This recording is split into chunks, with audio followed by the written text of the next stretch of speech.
it is amazing what people say to me about my mother and my father, how much I love them and how much I'm into them. They think that, like, oh, you were raised by such a great mother and father. You have such high respect for them, more than I've ever seen ever anywhere. I personally, I'm looking at women as, is there a way, we can make this easy to have this relationship that would go, 10, 20, 25, 50, 150, 150 years? At least get past like the 10-year mark. And I really look at the relationship they have with their mother and father. And women, especially with regard to their fathers, in this country or in America, yeah, women don't respect male as it is, but then of course the father, they hate that even more. So it's nice to see, obviously, women from Mexico and Portugal, Brazil, anywhere in the Middle East, oftentimes you're going to get some, strange issues in like Thailand, Philippines, but yeah, Asia, just respect for people have across the board in different countries is way better for mom and dad. This country is just weird. I mean, it's a total mess. People are so desperate and poor and just lost. So I got something just maybe today, but I've been getting it more and more recently. That's why I'm making this video for y'all. And I really probably got this at my Narcotics Anonymous meetings, whereby I've really like found the most peace in, yeah, I'm all about having thoughts of associations with people who are not using. What's so difficult about that? And guess what? It started with my mom and dad. These people are just a disaster when it comes to drugs and alcohol. So I was not respecting them and revering them when I was tolerating and essentially enabling them just by being around them, knowing that they were using. And that was, attracting it all onto me. People I was meeting everywhere, okay? Doesn't matter. Drugs and alcohol. So I'm calling you out. Think, oh, well, I'm going to love my mom and dad regardless of their DOC, drug of choice, okay? Regardless of how many hits or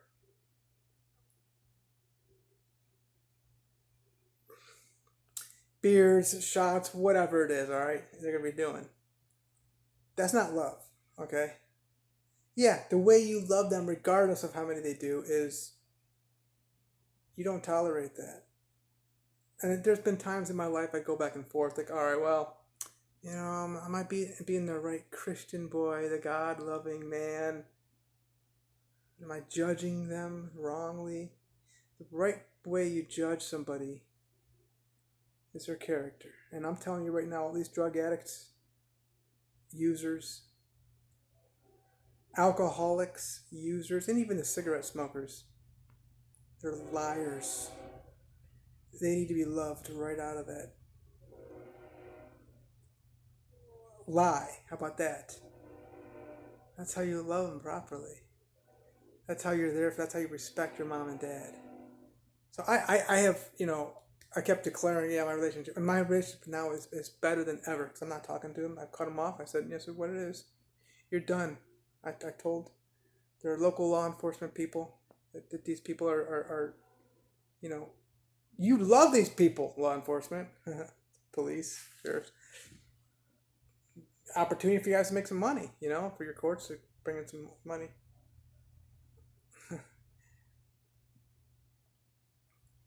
That's people you need to get set straight first. I would think your children would just follow your you as in you, okay? And I'm calling out you for myself, okay? Whomever you are. I just got this today. What happened? It's like sparking on me everywhere. And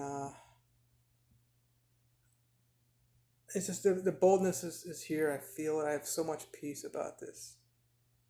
Really, you are purposely not talking to these people. What was it? Where was this all this drugs coming from? I learned it from you, Dad. You know those TV commercials. It's always the dad, by the way. The father is always the bad guy. He's the one who's drinking and boozing and cheating on the wife. It's always that's how the society is here in America. He's the one who's gambling all his money away. He can't get a job. He can't hold a job. Yeah, of course he's doing the drugs. He's a bad guy. So I pray for you that you're going to respect your mother and father, and it's going to reflect through you and onto. And I mean, so I always say my pastors. I sought out. I think I sought out pastors as like male figures, not as fathers. I know a lot of people that do that whole thing, like they get a person to be their father, or they do the sugar daddy to get money, that kind of thing. It's weird, or sugar mama, or they'll look. Women. I notice a lot that this is my daughter, my mom. When it's really not. It's just like this is my spiritual mom kind of thing, or whatever. Or we all know the truth. Don't this is take care of your biology. You gotta own this. Own this. Own it. And I'm owning my biological family. We've seen what the drugs, the alcohol, the cigarette smoking has done. In probably 60% of the cases, they've dropped the cigarette smoking and cigar smoking. I minimum 60% of all cases. 100% of the family is using something, whether it be not just alcohol. Yeah, 100%. Well, one person I know got rid of the weed, but still drinks alcohol. I promise you, alcohol is a drug. So this is my prayer for you, that you respect your mom and dad, and you know what's up, you know what's right. I also today I met this man, weird location. I've known him for like 2 months now. His name is Jay. Okay, so you could just go ahead and check him out too. What did he tell me his name of his company was? E-Bikes 321 or E-Bikes 123 or something like that. ebikes101.com, okay? But he told me he just changed the name of his company to like Helicopter Bikes or something. A helicopter. You could put that in a list and you can find it. But he told me that his name is Jay. He's 81, gonna be 82 pretty soon. Married for more than 60 years, y'all. This solidified it, I think, for me today. This is probably like 3:30 right now. It's about 7 something. And he told me that he stopped drinking alcohol in 1981, I think, when his son said, I don't want to live here anymore. I want to go live with whomever it was, his brother. And his dad, Jay, said to him, no, you're going to stay here with me and mom. And they went back and forth just one day all at once. He says, no, I don't want you. You're drinking all the time. I don't like him and his mom. I mean, the Jay and his wife would go out drinking all the time. This is in West Palm Beach. He lived on the 37th floor of this. They had the penthouse. And he had more than $10,000 worth of alcohol in his bar area. He did like the 30-year-old scotch. He was telling me. I don't know all the specifics on. I did scotch. I think I got a 21st about. Yeah, obviously probably the last time I did it. 15 or 18-year-old scotch. So anyway, he told me he poured it all down the drain right in front of him, right there on the spot, and they stopped right there on the spot. It was his son. He says, I would love you more than alcohol. I'm stopping it. And then him and his wife, okay, his mother and his father would go out and booze every single weekend. They would just get trashed. They thought it was so cool, but they did not like to do alcohol, drugs, no smoking weed. It wasn't as big back in the 1980s as it is now. But still, he just, that's it, we're done. And ever since then, he stopped drinking alcohol. He said it changed his life. We never really talked much about all that stuff, but I had a good conversation with. Every now and then I meet an old guy and we like to just rap whatever. This guy, he can ball too. Right? there aren't too many 20-year-olds who can ball as good as he can. He played for Cincinnati. He was one of the best in the state. Um, Obviously, before Bob Huggins, way before Bobby Huggins, that's one of my favorite basketball coaches. And then, of course, Bobby Knight. I think he went to school there too, Cincinnati. So we're gonna love our mothers and fathers properly, and they're gonna look up to us, saying, "Wow, this is the reason."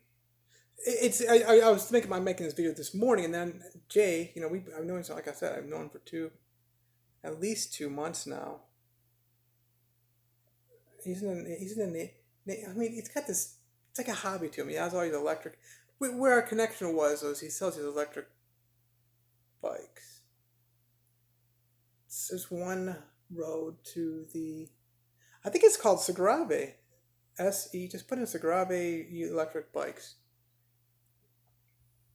It's one road to the west of US 1, which is real close, like where I'm staying right now. So I'm only gonna be here for maybe another week to the end of the month. We'll see. Miami. Well, Miami, you gotta step it up. You gotta step it up. You gotta let off the arrests. I mean, I go talk to the guys in jail and stuff, and hang out and stuff, and you know, cuss at some judges and stuff. But no, it's not. It's not really worth it. I mean, for not wearing a fucking maxi pad over your face, really. So we're gonna be real, okay, Miami? These women are ridiculously sexy too. Come on, you can't be, arresting these girls for wearing, not wearing a fucking maxi pad in your face. Really? I can just go on. This is fun. Yeah. Stepping it up. We're the sons and daughters of our fathers and mothers, and we're gonna follow our. You're done hating on your parents, okay? You're gonna love them the real way. Instead of you enabling them or you using your parents, your mother and father, as a drug addict, also a drug user, we're gonna love them properly and love ourselves in such a way that they're gonna follow our loving direction. Peaceful, joyful, real money